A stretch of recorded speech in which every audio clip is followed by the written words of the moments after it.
ಯಾಕೋಸ್ಕರ ಆಟ ಆಡಿಸ್ತೀನಿ ಎಸಿಗೆ ಬೇಕೇ ಬೇಕು ಬೇಕೇ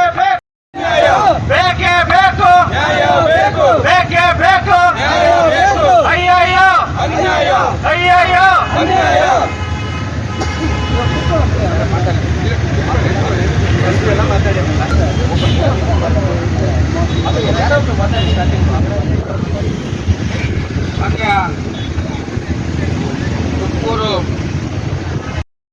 ತುಮಕೂರು ಅನುಸರಿಸುವ ಜೊತೆಗೆ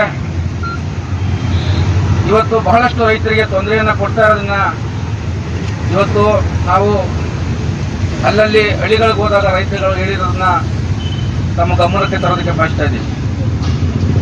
ಏನೇನು ಇವತ್ತು ಸರ್ಕಾರದ ಆಡಳಿತ ವ್ಯವಸ್ಥೆಯಲ್ಲಿ ಸಾರ್ವಜನಿಕರ ತೆರಿಗೆ ಹಣದಲ್ಲಿ ಸಂಬಳ ತಗೊಳ್ತಕ್ಕಂಥ ಆಡಳಿತ ವ್ಯವಸ್ಥೆ ಇವತ್ತು ಜನರ ಕೆಲಸವನ್ನು ಮಾಡದೇನೆ ತಮ್ಮ ಕೆಲಸ ಮಾಡ್ಕೊಳ್ಳೋದ್ರಲ್ಲಿ ನಿಶೀಮರಾಗಿರೋದನ್ನು ಕೂಡ ನಾವೆಲ್ಲರೂ ಗಮನಿಸ್ತಾ ಇದ್ದೀವಿ. ಈ ಧೋರಣೆಯನ್ನು ಖಂಡಿಸಿ ಇವತ್ತು ಆಮ್ ಆದ್ಮಿ ಪಾರ್ಟಿ ಮತ್ತು ರೈತ ಪರ ಸಂಘಟನೆಗಳು, ಕನ್ನಡ ಪರ ಸಂಘಟನೆಗಳು, ಇತರೆ ಸಂಘಟನೆಗಳು ನಮ್ಮ ಜೊತೆ ಸೇರಿ ಇವತ್ತು ಜನರಿಗಾಗ್ತಾ ಅನ್ಯಾಯವನ್ನು ನಾವು ತಡೆಯಬೇಕು, ಜನರಿಗೆ ಸಾಮಾಜಿಕ ನ್ಯಾಯದ ಚೌಕಟ್ಟಿನಲ್ಲಿ ಅವರವರ ಕೆಲಸಗಳು ಬೇಗನೆ ಆಗಬೇಕು ಅನ್ನೋ ಒಂದು ಒತ್ತಾಯವನ್ನು ಮಾಡೋದ್ರ ಮುಖಾಂತರ ಮಾನ್ಯ ಜಿಲ್ಲಾಧಿಕಾರಿಗಳಿಗೆ ಇವತ್ತು ನಮ್ಮ ಜಿಲ್ಲೆಯಲ್ಲಿ ಯಾವ ಆಡಳಿತ ವ್ಯವಸ್ಥೆ ನಡೀತಾ ಇದೆ, ನೀವು ಜಿಲ್ಲಾಧಿಕಾರಿಗಳಾಗಿ ಇದನ್ನ ಗಮನ ಹರಿಸಿಲ್ವಾ ಅನ್ನೋ ಪ್ರಶ್ನೆಯನ್ನು ಕೂಡ ನಾವು ಮಾಡಬೇಕಾಗ್ತದೆ. ಇವತ್ತು ಮಾನ್ಯ ಜಿಲ್ಲಾಧಿಕಾರಿಗಳಿಗೆ ಒತ್ತಾಯವನ್ನು ಮಾಡ್ತೇವೆ. ಏನು ಈ ಉಪವಿಭಾಗಾಧಿಕಾರಿಗಳು ರೈತರಿಗೆ ತೊಂದರೆಯನ್ನು ಕೊಡ್ತಾ ಇದ್ದಾರೆ, ರೈತರು ಕೂಡ ನೇರವಾಗಿ ತಮಗೆ ದೂರುಗಳನ್ನು ಕೊಡ್ತಾರೆ. ಇವತ್ತು ಎಲ್ಲ ವ್ಯಾಪಾರದ ರೀತಿಯಲ್ಲಿ ಇವತ್ತು ಆಡಳಿತ ನಡೀತಾ ಇರೋದನ್ನ ಜನಸಾಮಾನ್ಯರು ಹೇಳ್ತಾ ಇದ್ದಾರೆ. ಶಿಫಾರಸು ಇಲ್ಲದೆ ಇದ್ದವರಿಗೆ ಕೆಲಸ ಆಗಲ್ಲ. ಸಾಮಾನ್ಯ ರೈತ ಯಾವ ಶಿಫಾರಸನ್ನ ತಗೊಂಡು ಬರೋಕ್ಕಾಗುತ್ತೆ? ಯಾರೋ ಗ್ರಾಮದಲ್ಲಿ ಅವರವ್ರ ಮುಖಂಡರು ಹೇಳಿದ್ರು ಅಂತೇಳಿ ಯಾರಿಗೋ ಅವ್ರು ಇಷ್ಟ ಬಂದವ್ರಿಗೆ ಒಂದು ಓಟ್ ಕೊಟ್ಟಿರ್ತಾರೆ, ಅವ್ರಿಗೆ ಶಿಫಾರಸು ಯಾರನ್ನ ಕೇಳ್ಕೊಬರ್ಬೇಕು ಅಂತ ಗೊತ್ತಿಲ್ಲ. ಅಂತ ರೈತ ಇವತ್ತು ತನ್ನ ದಾಖಲೆಯನ್ನು ಮಾಡ್ಕೊಳ್ಳೋಕ್ಕಾಗದೆ ಒದ್ದಾಡ್ತಾ ಇರೋ ಪರಿಸ್ಥಿತಿಯನ್ನ ನಾವು ನೋಡಿದ್ದೀವಿ. ಆದ್ರಿಂದ ಜಿಲ್ಲಾಧಿಕಾರಿಗಳು ಮತ್ತು ಜಿಲ್ಲಾ ಉಸ್ತುವಾರಿ ಸಚಿವರು ಮತ್ತು ಸರ್ಕಾರ ಇದ್ರ ಕಡೆ ಗಮನ ಹರಿಸಬೇಕು.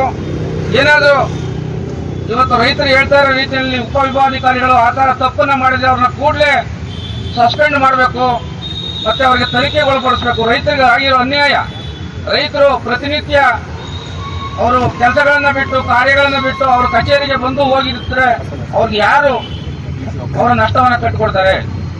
ಇವತ್ತು ಅಧಿಕಾರಿಗಳು ಎಲ್ಲಾದ್ರೂ ಹೋದ್ರೆ ಸರ್ಕಾರದ ಕೆಲಸ ಅಂತ ಹೇಳಿ ಅವ್ರಿಗೆ ಸಂಬಳ ಬರ್ತಾ ಇರ್ತದೆ, ರೈತರಿಗೆ ಯಾರು ಸಂಬಳ ಕೊಡ್ತಾರೆ? ಇದು ನೀವು ಮನಗಂಡಿಲ್ವಾ? ಇವರು ರೈತರ ಮಕ್ಕಳಲ್ವಾ? ರೈತರ ಸಮಸ್ಯೆ ಗೊತ್ತಿಲ್ವಾ? ಕಾರ್ಮಿಕರ ಸಮಸ್ಯೆ ಗೊತ್ತಿಲ್ವಾ? ಜನಸಾಮಾನ್ಯರ ಸಮಸ್ಯೆ ಗೊತ್ತಿಲ್ವಾ? ಇವತ್ತು ನಾವು ಪ್ರತಿಯೊಂದನ್ನು ಕೂಡ ಹೋರಾಟದ ಮುಖಾಂತರನೇ ನಮ್ಮ ಹಕ್ಕನ್ನು ಪಡ್ಕೋಬೇಕು ಅಂತಂದ್ರೆ ಆಡಳಿತ ವ್ಯವಸ್ಥೆ ಯಾಕೆ ಬೇಕು ಅನ್ನೋ ಪ್ರಶ್ನೆಯನ್ನು ಕೂಡ ನಾವು ಮಾಡಬೇಕಾಗ್ತದೆ. ಇವತ್ತು ಎಸಿಗಿರ್ಬೋದು, ಡಿಸಿಗಿರ್ಬೋದು, ಸಂಬಂಧಪಟ್ಟ ಉನ್ನತ ಮಟ್ಟದ ಅವರು ಕೂಡ ಉತ್ತಮ ವಿದ್ಯಾಭ್ಯಾಸವನ್ನು ಮಾಡಿ ಒಳ್ಳೆ ಹುದ್ದೆಗಳಿದ್ದಾರೆ. ಆ ಹುದ್ದೆಗೂ ಗೌರವ ಬರಬೇಕು, ಅವರ ವಿದ್ಯಾಭ್ಯಾಸಕ್ಕೂ ಗೌರವ ಬರಬೇಕು. ಆ ರೀತಿ ನಡ್ಕೊಳ್ಳೋರು ಕೆಲವರು ಕಡಿಮೆ ಇರೋದ್ರಿಂದ ಎಲ್ಲರಿಗೂ ಕೂಡ ಕಳಂಕ ಆಗ್ತಾ ಇದೆ. ಆಡಳಿತ ವ್ಯವಸ್ಥೆ ಕಿತ್ತೋಗಿದೆ. ಸರ್ಕಾರಗಳು ಇವತ್ತು ಕಾಲಹರಣವನ್ನು ಮಾಡ್ತಾ ಇದ್ದಾರೆ. ರೈತರ ಬಗ್ಗೆ ಆಗಲಿ, ಜನಸಾಮಾನ್ಯರ ಬಗ್ಗೆ ಮತವನ್ನು ಕೊಟ್ಟ ಜನರ ಬಗ್ಗೆ ಆಗಲಿ ಯಾವುದೇ ಯೋಚನೆ ಕಾಳಜಿ ಇವತ್ತು ಅವ್ರಿಗಿಲ್ಲ. ಅವರವರ ಉಳುಕನ್ನು ಮುಚ್ಕೊಳ್ಳೋದಕ್ಕೆ ನೀನ್ ಕಳ್ಳ ಅಂತ ಪಾದಯಾತ್ರೆಗಳನ್ನು ಮಾಡ್ತಾ ಕಾಲಹರಣವನ್ನು ಮಾಡ್ತಾ ಇರೋದನ್ನ ನಾವೆಲ್ಲ ನೋಡ್ತಾ ಇದ್ದೀವಿ. ರೈತ ಸಮಸ್ಯೆ ಏನಾಗಿದೆ ಅಂತ ಇವತ್ತು ಜಿಲ್ಲಾ ಉಸ್ತುವಾರಿ ಸಚಿವರು ಕೂತ್ಕೊಂಡು ಪ್ರಶ್ನೆ ಮಾಡಬೇಕಿತ್ತು. ಮೊನ್ನೆ ಕೃಷ್ಣ ಬೈರೇಗೌಡರು ಹೇಳ್ತಾರೆ ಉಪವಿಭಾಗಾಧಿಕಾರಿಗಳು ಕೆಲಸಗಳನ್ನು ಮಾಡ್ತಾ ಇಲ್ಲ ಅಂತೇಳಿ. ಸ್ವಾಮಿ, ನೀವು ಆ ಪ್ರಶ್ನೆಯನ್ನ ಅಧಿಕಾರಿಗಳಿಗೆ ಕೇಳ್ತೇನೆ, ನಿಮ್ಗೆ ಅಧಿಕಾರ ಇಲ್ವಾ? ನಿಮ್ಗೆ ಜನ ಮತವನ್ನ ಕೊಟ್ಟು ಆಡಳಿತ ನಡೆಸೋದಕ್ಕೆ ಸರ್ಕಾರ ರಚನೆ ಆಗಿರೋದು ಯಾಕೆ ಅನ್ನೋದನ್ನ ನೀವು ಮರ್ತಿದ್ದೀರಾ? ಇವತ್ತು ಎಲ್ಲ ಪಕ್ಷದವರು ಅಧಿಕಾರ ಇದ್ದಾಗ ಪರವಾಗಿ, ಅಧಿಕಾರ ಇಲ್ಲದೆ ಹೋದಾಗ ವಿರೋಧವಾಗಿ ಮಾತಾಡೋದು ಪ್ರಶ್ನೆಯನ್ನು ಮಾಡಿಕೊಂಡು ರೈತರಿಗಾಗಲಿ ಜನಸಾಮಾನ್ಯರಿಗಾಗಲಿ ಒಳ್ಳೆಯದಾಗೋ ಅನ್ನೋದನ್ನು ಮಾಡ್ತಾ ಇಲ್ಲ. ಆದ್ರಿಂದ ಇವತ್ತು ಜನ ನಾವು ನಮ್ಮ ತಪ್ಪನ್ನ ತಿದ್ಕೋಬೇಕು. ನಾವು ಯಾವ್ಯಾವ ಕಾರಣದಲ್ಲಿ ಇವತ್ತು ನಾವು ಓಟನ್ನ ಕೊಡ್ತಾ ಇದ್ದೀವಿ, ನಮ್ಮ ತಪ್ಪು ನಾವು ತಿದ್ಕೊಳ್ತಾ ಇದ್ರೆ ಇಂಥ ರಾಜಕೀಯ ವ್ಯವಸ್ಥೆ ನಮ್ಮನ್ನ ಇನ್ನೂ ಕೂಡ ಸುತ್ತು ನಾವು ಮನವರಿಕೆ ಮಾಡ್ಕೊಳ್ತೇವೆ. ನಮ್ಮ ತಪ್ಪನ್ನ ನಾವು ತಿದ್ಕೊಳ್ತಾ ಇದ್ರೆ ಮುಂದೆ ಇನ್ನೂ ಕೂಡ ಘೋರ ಸ್ಥಿತಿಯನ್ನ ನಾವೆಲ್ಲರೂ ಅನುಭವಿಸ್ಬೇಕಾಗುತ್ತೆ. ಆ ನಿಟ್ಟಿನಲ್ಲಿ ಮಾನ್ಯ ಜಿಲ್ಲಾಧಿಕಾರಿಗಳು ಈ ನಮ್ಮ ಜಿಲ್ಲೆಯಲ್ಲಿ ಬಹಳ ಮುಂದೆ ಸಿಇಒ ಆಗಿದ್ದರು. ನಮ್ಮ ಜಿಲ್ಲೆಯ ವ್ಯವಸ್ಥೆ ಬಗ್ಗೆ ಅವ್ರಿಗೆ ಹೆಚ್ಚಿನ ಅರಿವಿದೆ. ಅವ್ರಿತ್ತ ಗಮನ ಹರಿಸಬೇಕು. ಯಾವ ರೈತರಿಗೆ ಅವ್ರು ದಾಖಲೆ ಮಾಡಿಕೊಡೋದ್ರಲ್ಲಿ ವಿಳಂಬ ಆಗಿದೆ, ಯಾವ ಕಾರಣಕ್ಕೆ ವಿಳಂಬ ಆಗಿದೆ? ಹಣಕಾಸು ಕೇಳಿ ವಿಳಂಬ ಆಗಿದೆಯಾ ಅಥವಾ ದಾಖಲೆಗಳು ಪೂರಕವಾಗಿದ್ದೇ ಯಾವುದೇ ರೈತನಿಗೂ ಕೂಡ ಒಂದು ಎಂಡಾರ್ಸ್ಮೆಂಟ್ ಕೊಟ್ಟು ತಿಳುವಳಿಕೆ ಕೊಡೋದನ್ನು ಕೂಡ ಮಾಡದೆ ಫೈಲ್ಗಳನ್ನ ಕೆಳಿಕೆ ಆಗ್ತಾ ಹೋಗಿ ಯಾರು ಶಿಫಾರಸು ಮತ್ತೆ ದುಡ್ಡಿಲ್ಲದೆ ದಾಖಲೆ ಮಾಡೋದಿಲ್ಲ ಅಂತೇಳಿ ಬಹಳಷ್ಟು ಜನ ದೂರ್ತಾರೆ. ಅದು ಸತ್ಯ ಕೂಡ, ಎಲ್ಲರಿಗೂ ಗೊತ್ತಿರೋದು, ನಾವೇನು ಮುಚ್ಚುಮರಲು ಹೇಳಂಗಿಲ್ಲ. ಅಧಿಕಾರಿಗಳು ಕೂಡ ಅವ್ರ ಮೇಲೆ ಇವ್ರು ಆರೋಪ ಮಾಡ್ತಾರೆ, ಇವ್ರ ಮೇಲೆ ಅವ್ರ ಆರೋಪ ಮಾಡ್ತಾರೆ. ರಾಜಕಾರಣಿಗಳ ತರ ಅವರು ಕಲ್ತ್ಕೊಂಡ್ಬಿಟ್ಟಿದ್ರು. ಕಾರ್ಯಾಂಗ ಶಾಸಕಾಂಗ ಇವತ್ತು ಜನಸಾಮಾನ್ಯರ ಮೂಳೆಯನ್ನು ಮುರಿತಾ ಇದೆ. ನಾವು ಹೆಚ್ಚು ಜಾಗೃತರಾಗ್ತಾರೆ. ಜನಸಾಮಾನ್ಯರು ಇರ್ಬೋದು, ಮಾಧ್ಯಮದವರು ಇರ್ಬೋದು, ನಮ್ಮ ಕಾರ್ಮಿಕ ವರ್ಗ ಇರ್ಬೋದು. ಸಾಮಾಜಿಕ ನ್ಯಾಯದ ಚೌಕಟ್ಟಿನಲ್ಲಿ ನಮಗೆ ನ್ಯಾಯ ಸಿಗ್ತಾ ಇಲ್ಲ ಅನ್ನೋದಾಗ ಪ್ರತಿಭಟನೆ ಯಾರು ಒಂದು ಕರೆದಾಗ ನಾವು ಗುಂಪಾಗಿ ಬಂದು ಶಕ್ತಿಯನ್ನು ಪ್ರದರ್ಶನ ಮಾಡಲಿಲ್ಲ ಅಂತಂದ್ರೆ ಅವರು ತಿಳ್ಕೊತಾರೆ ಇವರಲ್ಲಿ ಸಂಘಟನೆಗೆ ಜನ ಬರೋದಿಲ್ಲ, ಅವರವರ ಕಾರ್ಯಕಲಾಪದಲ್ಲಿ ಭಾಗಿಯಾಗ್ತಾರೆ, ಯಾರೋ ಒಂದು 4 ಜನ ಬಂದು ಕೂಗಾಡ್ಕೊಂಡು ಹೋಗ್ತಾರೆ ಅನ್ನೋ ಪ್ರವೃತ್ತಿಗೆ ಇವತ್ತು ಆಡಳಿತ ವ್ಯವಸ್ಥೆ ಬರ್ತಾ ಇದೆ. ಅದನ್ನ ನಾವೆಲ್ಲ ಖಂಡಿಸಬೇಕಾಗಿದೆ. ಜನಸಾಮಾನ್ಯರು ಒಗ್ಗೂಡಬೇಕಾಗಿದೆ. ಜನಸಾಮಾನ್ಯರು ನಮ್ಮ ತಪ್ಪನ್ನು ಕೂಡ ತಿಳ್ಕೋಬೇಕಾಗಿದೆ. ಚುನಾವಣೆ ಸಂದರ್ಭದಲ್ಲಿ ಜಾತಿ ಆಧಾರಿತವಾಗೋ, ಹಣ ಆಧಾರಿತವಾಗೋ, ಈಗ ಭಾವನಾತ್ಮಕವಾಗೋ ಚುನಾವಣೆಗಳಲ್ಲಿ ಮತ ಹಾಕೋದ್ರಿಂದ ಇವತ್ತು ನಮ್ಮ ಹಕ್ಕನ್ನು ನಾವು ಪಡ್ಕೊಳ್ಳೋದಕ್ಕೆ ಕಷ್ಟ ಆಗ್ತಾ ಇದೆ. ಆದ್ರಿಂದ ದಯಮಾಡಿ ಮಾನ್ಯ ಜಿಲ್ಲಾಧಿಕಾರಿಗಳು ಕೂಡಲೇ ಬಂದು ನಮ್ಮ ಅಹವಾಲನ್ನು ಸ್ವೀಕರಿಸಬೇಕು. ಆಮ್ ಆದ್ಮಿ ಪಕ್ಷ ಜನಪರವಾದ ಕೆಲಸವನ್ನು ಮಾಡ್ತಾ ಇದೆ. ಆ ಜನಪರವಾದ ಕೆಲಸಕ್ಕೆ ಇವತ್ತು ನಮ್ಮ ಕನ್ನಡ ಪರ ಸಂಘಟನೆಗಳು, ಜನಪರ ಸಂಘಟನೆಗಳು ಎಲ್ಲರೂ ಕೂಡ ಬೆಂಬಲವನ್ನು ಕೊಡ್ತಾ ಇದ್ದಾರೆ. ಇನ್ನು ಹೆಚ್ಚಿನ ಸಂಖ್ಯೆಯಲ್ಲಿ ಜನರು ಭಾಗವಹಿಸಬೇಕು, ಇಂಥ ಹೋರಾಟಗಳನ್ನು ಮಾಡಬೇಕು. ಜನಸಾಮಾನ್ಯರ ಹೋರಾಟಕ್ಕೆ ಜನಸಾಮಾನ್ಯರ ಒಗ್ಗೂಡಲಿಲ್ಲ ಅಂತಂದ್ರೆ ನಮಗೆ ನ್ಯಾಯ ಸಿಗೋದಿಲ್ಲ ಅನ್ನೋ ಮಾತನ್ನು ಹೇಳ್ತಾ ನಾವು ಒತ್ತಾಯಪೂರ್ವಕವಾಗಿ ಜಿಲ್ಲಾಧಿಕಾರಿಗಳಲ್ಲಿ ಮನವಿಯನ್ನು ಮಾಡ್ತೀವಿ. ಕೂಡಲೇ ಈ ಅನ್ಯಾಯವನ್ನು ಸರಿಪಡಿಸಬೇಕು. ಇಲ್ಲಿ ಮಾನ್ಯ ವಿಭಾಗಾಧಿಕಾರಿಗಳನ್ನ ಸಸ್ಪೆಂಡ್ ಮಾಡಬೇಕು, ತನಿಖೆಗೊಳಪಡಿಸಬೇಕು. ನೀವೇ ಯಾವ್ಯಾವ ರೈತರಿಗೆ ದಾಖಲೆಗಳಾಗಿಲ್ವೋ ಆ ರೈತರ ಬಳಿ ಹೋಗಿ ಅವರ ಸಮಸ್ಯೆಯನ್ನು ಆಲಿಸಿ, ನಿಮ್ಮ ವಿಲೇಜ್ ಅಕೌಂಟೆಂಟ್ ಇರ್ಬೋದು, ಇವರಿರ್ಬೋದು, ರೆವಿನ್ಯೂ ಇನ್ಸ್ಪೆಕ್ಟರ್ ಇರ್ಬೋದು, ಇವನ್ನೆಲ್ಲನ ಕರ್ಕೊಂಡೋಗಿ ಕೂತಾಗಿ ಆಯಾ ಗ್ರಾಮಗಳಲ್ಲಿ ಅವರ ದಾಖಲೆಗಳನ್ನು ಮಾಡಿಕೊಡ್ಬೇಕು ಅನ್ನೋ ಒತ್ತಾಯವನ್ನು ಕೂಡ ಸಂದರ್ಭದಲ್ಲಿ ಮಾಡ್ತಾ ಇದ್ದೀವಿ. ರೈತರ ಸಮಸ್ಯೆಗೆ ಪರಿಹಾರ ಸಿಗ್ದಲೇ ಇರುವಂತದ್ದು ಸರ್ಕಾರ ಇನ್ನೂ ಬಂದಿಲ್ಲ. ಎಷ್ಟೇ ಸರ್ಕಾರ ಬಲ್ಲ, ಯಾವುದೇ ಮಂತ್ರಿಗಳು ಬಂದರೂ ಕೂಡ, ಬದಲಾವಣೆ ಆದ್ರೂ ಕೂಡ ರೈತರ ಸಮಸ್ಯೆ ಹಾಗೇ ಇದೆ. ಅಧಿಕಾರಿಗಳು ಎಷ್ಟರ ಮಟ್ಟಿಗೆ ಕೆಲಸ ಮಾಡ್ತಾ ಇದ್ರ ಅಂತ ಹೇಳಿದ್ರೆ, ದುಡ್ಡಿರೋನು ದೊಡ್ಡಪ್ಪ, ದುಡ್ಡಿಲ್ದೇ ಇರೋನು ಸೈಡ್ ನಿಂತ್ಕೊಳ್ಳಪ್ಪ. ಅವರು ಡೈರೆಕ್ಟ್ ಆಗಿ ಕೆಲಸ ಮಾಡೋದನ್ನ ಟೇಬಲ್ ಕೆಳಗಡೆ ಕ್ಯಾಶ್ ಕೊಟ್ಟರೆ ಕೆಲಸಗಳು ಮಾಡ್ತಾ ಇದ್ದಾರೆ. ಅವರು ಎಷ್ಟರ ಮಟ್ಟಿಗೆ ಹಗರಣ, ಎಷ್ಟರ ಮಟ್ಟಿಗೆ ಭ್ರಷ್ಟಾಚಾರ ಮಾಡ್ತಾ ಇದ್ದಾರೆ ಅಂತ ಹೇಳಿದ್ರೆ, ಅವ್ರ ಕಚೇರಿಲಿರೋ ಪ್ರತಿಯೊಬ್ಬರನ್ನು ಬಳಸ್ಕೊಂಡು ಅವರು ದುಡ್ಡು ವಸೂಲಿ ಮಾಡಿದ್ದಾರೆ. ಅವ್ರು ಬರುವಂತ ದುಡ್ಡನ್ನ ಪ್ರತಿಯೊಬ್ಬರು ಅಧಿಕಾರಿಗಳು ಹಂಚ್ಕೊಂಡು ಯಾವುದೇ ರೈತರ ಸಮಸ್ಯೆ ಬಂದ್ರು ಕೂಡ ಕೆಲಸ ಮಾಡದೇ ಇರುವಂತದ್ದು ನೋಡಿದೀವಿ. ರೈತರು ಬಂದಾಗ ದುಡ್ಡು ಇಲ್ದಿರೋ, ದುಡ್ಡು ಕೊಡಕ್ ಆಗದೆ ಇರೋ ರೈತರು ಬಂದಾಗ ಕಣ್ಣೀರಿಟ್ಕೊಂಡು ಹೋಗಿರುವಂತದ್ದು ನಾವು ನೋಡಿದೀವಿ. ಅವ್ರ ರೈತರ ಶಾಪ ತಟ್ಟುತ್ತೆ ಕಂಡ್ರಿ. ನಿಮ್ಗೆ ಏನಂತ ಅಧಿಕಾರ ನಡೆಸ್ತೀರ ನೀವು? ಯಾವುದೇ ಅಧಿಕಾರಿಗಳಿಗೆ ಅಧಿಕಾರ ವಹಿಸಕ್ಕೆ ಒಂದು ಪೆನ್ನು ಚಲಾಯಿಸಿ ನೀವೊಂದು ಸಿಗ್ನೇಚರ್ಗೋಸ್ಕರವಾಗ ಅಲ್ಲ ಅಳದಾಡ್ತೀರ ಅಂತ ಹೇಳಿದ್ರೆ, ಇನ್ನು ಎಷ್ಟು ಮಟ್ಟಿಗೆ ವಿದ್ಯಾಭ್ಯಾಸ ಮಾಡಿರ್ಬೇಕು, ಇನ್ನು ಎಷ್ಟು ಮಟ್ಟಿಗೆ ನೀವು ಅಧಿಕಾರ ವಹಿಸಿರ ಅಂತ ಹೇಳ್ಬಿಟ್ಟು ಇಲ್ಲೇ ಕಾಣುತ್ತೆ. ಆಫೀಸ್ಗಳಿಗೆ ಹೋದಾಗ ಒಬ್ಬ P1 ಕೂಡ ಕೈ ಚಾಚ್ತನ್ರಿ.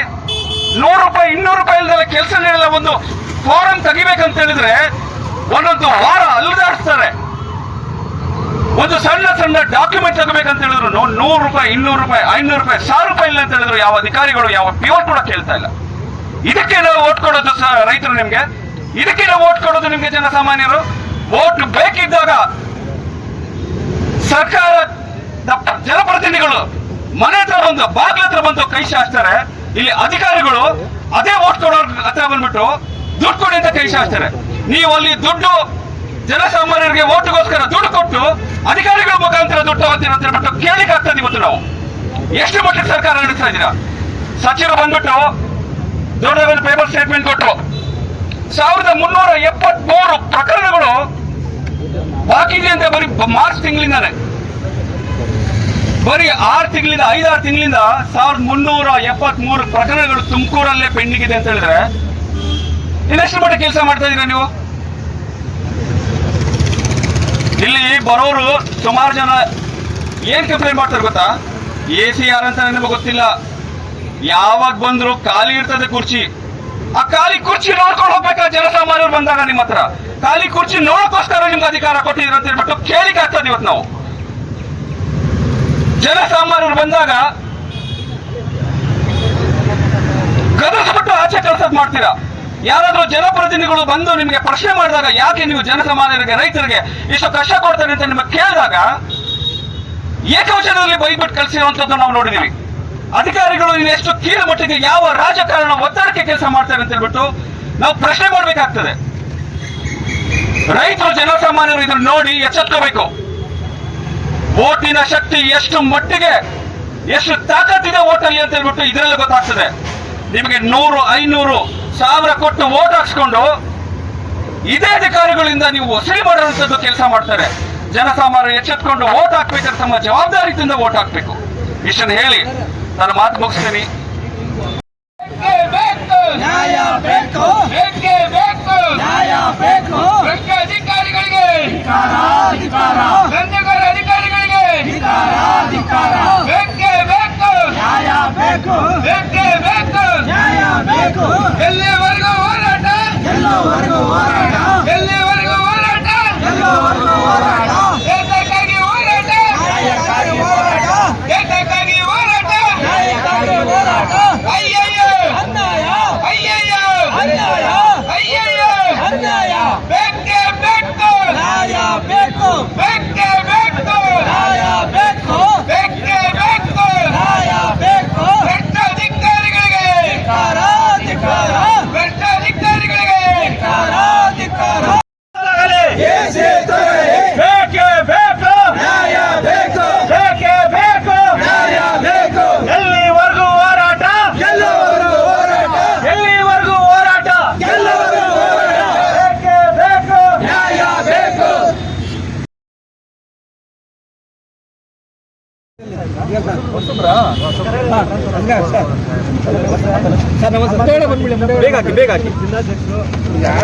ರೈತರುಗಳಿಗೆ ತುಂಬ ಸಮಸ್ಯೆ ಆಗಿದೆ.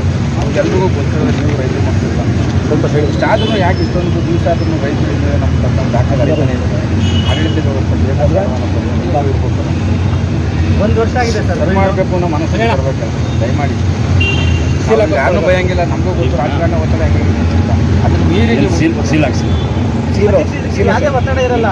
ಅವ್ರಿಗೆ ರೈತರುಗಳು ತಿದ್ದುಪಡಿಗೆ ಅಂತ ಹೇಳಿ ಕೇಸ್ ಫೈಲ್ ಮಾಡ್ತಾರೆ. 1300 ಇದ್ರೆ ಕೇಸ್ ಫೈಲ್ ಆಗಿದೆ ಅಂತ ಮಿನಿಸ್ಟ್ರಿ ಒಪ್ಕೊಂಡಿದ್ದಾರೆ. ಇಲ್ಲಿ ನಾವೇನಾಗ್ತದೆ ಕಳೆದ ಅಕ್ಟೋಬರ್ ತಿಂಗಳಿಂದ ಫೈಲ್ ಪೆಂಡಿಂಗಲ್ಲಿ ಇರ್ತಾರೆ. ಅಂದರೆ ಆರ್ಡ್ರಸಿಗೆ ಇವ್ರು ತಾಂಡಿದ್ದಾರೆ ಅಂತ ಡಾಕ್ಯುಮೆಂಟ್ಸ್ ಎಲ್ಲ ಕರೆಕ್ಟ್ ಇದೆ ಅಂತಾನೆ ಅವ್ರು ಆರ್ಡ್ರಸಿಗೆ ತಗೊಳ್ಳೋದು. ಆರ್ಡ್ರಸಿಗೆ ತಗೊಂಡ್ಮೇಲೆ ಏನಾದರೂ ಒತ್ತಡ ಏರಿ ರೈತರುಗಳು ಏನಾದರೂ ಇಲ್ಲ ಸರ್ ಸ್ವಾಮಿ ನಾನು ಮಾಡಿಕೊಡಿ ಅಂತಂದರೆ ಡಿಸ್ಮಿಸ್ ಮಾಡೋದು. ಮತ್ತೆ ಯಾವುದೇ ಕೋರ್ಟಿಂದನೇ ಆದೇಶಗಳಾಗ್ತವೆ. ಹೈಕೋರ್ಟಿಂದ ಆಗಿರೋದು ಬೇಕಾದ್ರೆ ಕೊಡ್ತೀವಿ ನಾವು, ಮತ್ತೆ ಇಲ್ಲಿ ಸಿವಿಲ್ ಕೋರ್ಟಿಂದ ಆಗಿರೋದು ಕೊಡ್ತೀವಿ. ಯಾವುದಾದ್ರೂ ಕೇಸ್ ಡಿಸ್ಮಿಸ್ ಮಾಡ್ತಾರೆ, ಇಲ್ಲಾಂದ್ರೆ ತಹಸೀಲ್ದಾರಿಗೆ ಫಾರ್ವರ್ಡ್ ಮಾಡ್ತಾರೆ. ಇವ್ರು ಕೆಲಸ ಗೊತ್ತಿಲ್ಲದಲ್ಲೇ ಇರೋರು ಎಲ್ಲದೂ ತಹಸೀಲ್ದಾರ್ಗೆ ಹ್ಯಾಂಡ್ ಓವರ್ ಕೊಡ್ತಾರೆ. ಮತ್ತು ಇವ್ರು ಏನು ಕೆಲಸ ಮಾಡ್ತಾರೆ ಅಂತ ರೀಸನ್ ಬೇಕು ಸರ್. ಯಾವುದೋ ಒಂದು ಫೈಲ್ನ ಪೆಂಡಿಂಗ್ ಮಾಡೋದು ರಿಜಿಸ್ಟರ್ ಮಾಡೋದು ಒಂದು ಎಂಡರ್ಸ್ಮೆಂಟ್ ಇದು ಗೊತ್ತಾಗೋದು. ನಿಮಗೆ ಫೈಲ್ ಪೆಂಡಿಂಗ್ ಆಗೋಯ್ತು ನಮ್ಮದು ಈ ಕಾರಣಕ್ಕೋಸ್ಕರ ವಜಾ ಕೊಡ್ತೀನಿ ಗೊತ್ತಾಗೋದು ಹಿಂಗೆ ಅವ್ರ ಮನೆ ಬಾಗಿಲು ಬಂದು ಹೋಗ್ಬೇಕಲ್ಲ. ನಿಮ್ಗೆ ಬಿ ಎ ಇದ್ದಾನೆ, ಆರ್ ತಹಸೀಲ್ದಾರ್ ಒಬ್ಬರು IAS ಅಧಿಕಾರಿ ಜನ ಇದ್ರು BA ಅವ್ರ ಹತ್ರ ರಿಪೋರ್ಟ್ ಕೇಳ್ತಾರೆ ಅಂದರೆ ಸಾಮಾನ್ಯ ಬೇಕದು. ತಹಸೀಲ್ದಾರ್ ರಿಪೋರ್ಟ್ ಆಗ್ಬೋದು, ಇಲ್ಲಾಂತಾರೆ ತಹಸೀಲ್ದಾರ್ ಮಾಡ್ತಲ್ಲ. ಹಾಗಾದ್ರೆ BA, RI ಮತ್ತು DT ಅವ್ರದ್ದು ರಿಪೋರ್ಟ್ ತಂದು ಮಾಡಿರಿ, ನಮಗೇನು ಅಬ್ಜೆಕ್ಷನ್ ಇಲ್ಲ. ಜಮೀನಿನ ಸಮಸ್ಯೆಗಳು ಸರ್, ಜಮೀನಿನ ಸಮಸ್ಯೆಗಳು ಪೊಲೀಸ್ ಸ್ಟೇಷನಲ್ಲಿ ಮತ್ತೆ ಗಲಾಟೆಗಳಾದಾಗ ಬಗೆಹರಿರೋ ಸಮಸ್ಯೆಯಲ್ಲಿ ನ್ಯಾಯ ಒದಗಿಸಲಿ ಅಂತ ಹೇಳ್ಬಿಟ್ಟು ಅವರೊಬ್ಬರು ನ್ಯಾಯಾಧೀಶರು ಸಾಲ ಇರೋರು ನ್ಯಾಯ ಒದಗಿಸಿ ಅಂತ ಫೈಲ್ ತಂದಾಗ ಈ ಡಾಕ್ಯುಮೆಂಟ್ ಇಲ್ಲ ಆ ಡಾಕ್ಯುಮೆಂಟ್ ಇಲ್ಲ ಅಂತ ಹೇಳ್ಬಿಟ್ಟು ತಿಂಗಳಾನ್ಗಟ್ಟಲೆ ಅಳಿಸ್ತಾರೆ. 100 ರೂಪಾಯಿ 200 ರೂಪಾಯಿ ಇಲ್ಲದೆ ಇರೋ ಒಂದು ಡಾಕ್ಯುಮೆಂಟ್ ತೆಗೆಯಲ್ಲ, ಲಂಚಕ್ಕೆ ಬಿದ್ದಿದ್ದಾರೆ ಎಲ್ಲ Documents ಇದೆಲ್ಲ ನೀವು ಏನಾದರೂ ಮಾಡಿ ಇದಕ್ಕೆ ಪರಿಹಾರ ಹುಡುಕಬೇಕು. ಪರಿಹಾರ ಸರ್ ನಾವು ಕಾನೂನು ಮೀರಕ್ಕೆ ರೆಡಿ ಇಲ್ಲ. ಇವತ್ತು AC ಕೋರ್ಟ್ ಇದೆ ಅಂತ ಹೇಳಿ ಹಾಕ್ತಾರೆ. ಇನ್ನು 5 ನಿಮಿಷ ಐತೆ ಅನ್ಬೇಕಾದ್ರೆ ತಾಮಂದ್ಬಿಟ್ಟು ಇಲ್ಲ ಇವತ್ತು ಸಾಹೇಬ್ರು ಇಲ್ಲ ಅಲ್ಲೋಗಿದ್ದಾರೆ ಇಲ್ಲೋಗಿದ್ದಾರೆ ಅಂತ ಹೇಳಿ ಯಾವಾಗ ಬಂದು ಖಾಲಿ ಕುರ್ಚಿ ಸರ್ ಇರೋದಿಲ್ಲ. ಅವರು ಜವಾಬ್ದಾರಿ ಏನು ತಗೊಂಡಿದ್ದಾರೆ? ಅವರು ಆಫೀಸ್ಗೆ ಬರಲಿಲ್ಲ ಅಂತ ಹೇಳ್ಬಿಟ್ಟು ಅವ್ರ ಕೆಲಸ ಹೆಂಗ್ ನಡೀತದೆ ಹೇಳಿ? ಇವ್ರು ಎಷ್ಟು ಇರ್ರೆಸ್ಪಾನ್ಸಿಬಲ್ ಇರ್ಬೋದು ಅಂದ್ರೆ ಇವ್ರ ಕಾರ್ಯಕ್ರಮಗಳು ಒಂದಿನ ಮುಂಚೆನೇ ರೂಪುರೇಷೆ ಆಗ್ಬೇಕಲ್ವಾ? ACಗೆ ಇದು ಕೋರ್ಟ್ಗೆ ಅಂತ ಹೇಳಿ ಅದು ತಗೊಳ್ಳೋದು 3 ಗಂಟೆಯಿಂದ ಸಾಯಂಕಾಲ 5 ಗಂಟೆ ತನಕ ಇರುತ್ತೆ.